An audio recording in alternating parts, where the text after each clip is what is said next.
हर भाषण में प्रधानमंत्री जी ने कहा था कि 2 करोड़ युवाओं को मैं हर साल रोजगार दूंगा। जब राहुल गांधी जी ने कहा कि मोदी जी ने हर भाषणों में यही कहे थे कि हम हर साल 2 करोड़ युवाओं को नौकरी देंगे, तब मोदी जी ने एक इंटरव्यू में क्या कहा, चलिए देखते हैं। आपकी सरकार ने कहा था कि आप 10 करोड़ जॉब्स देंगे 5 साल के बाद। क्या आप रिसर्च करते हैं क्या?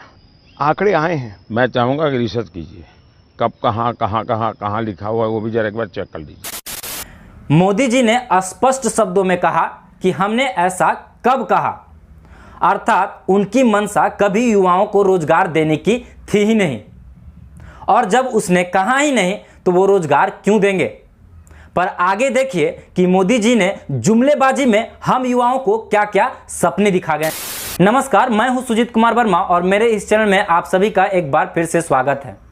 अगर आप मेरे चैनल में नए हैं तो पहले मेरे चैनल को सब्सक्राइब कर लें। मेरिट के आधार पर नौकरी मिलनी चाहिए कि नहीं मिलनी चाहिए? आपने कहा कि मेरिट के आधार पर नौकरी मिलने चाहिए या नहीं चाहिए। भाइयों और बहनों, कहीं आप ये तो नहीं बोल रहे हैं कि अगर कोई पीएचडी होल्डर है तो वह पनीर के पकोड़े की रेडी लगाए और नौकरी करे। रोजगार यहां भी तो है।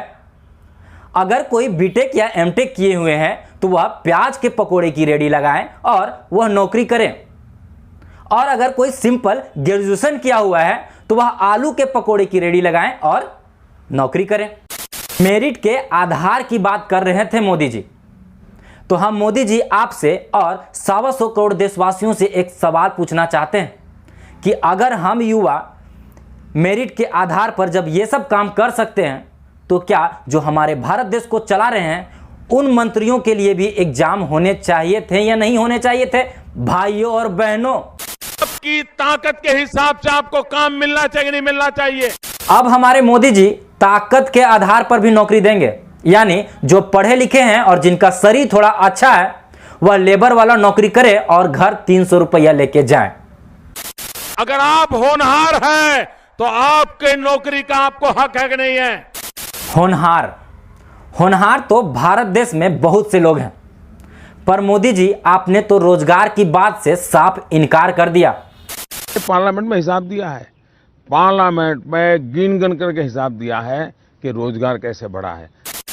आपने हम युवाओं को रोजगार भी दे दिए और इसका हिसाब आपने पार्लियामेंट को भी सौंप दिया, और फिर भी आपके समय काल में बेरोजगारी का स्तर बढ़ चुका है।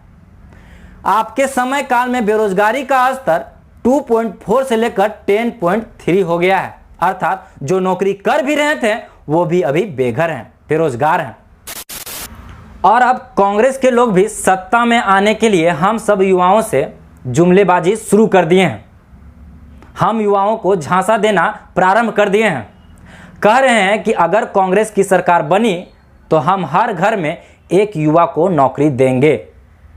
साहब, अगर यही सब काम जब आपकी सरकार थी तब किए होते ना तो आपको इस तरीके से वोट मांगने की जरूरत नहीं पड़ती। आपको हम युवाओं को इस तरह से झांसा देने की तनिक भी दरकार नहीं पड़ती।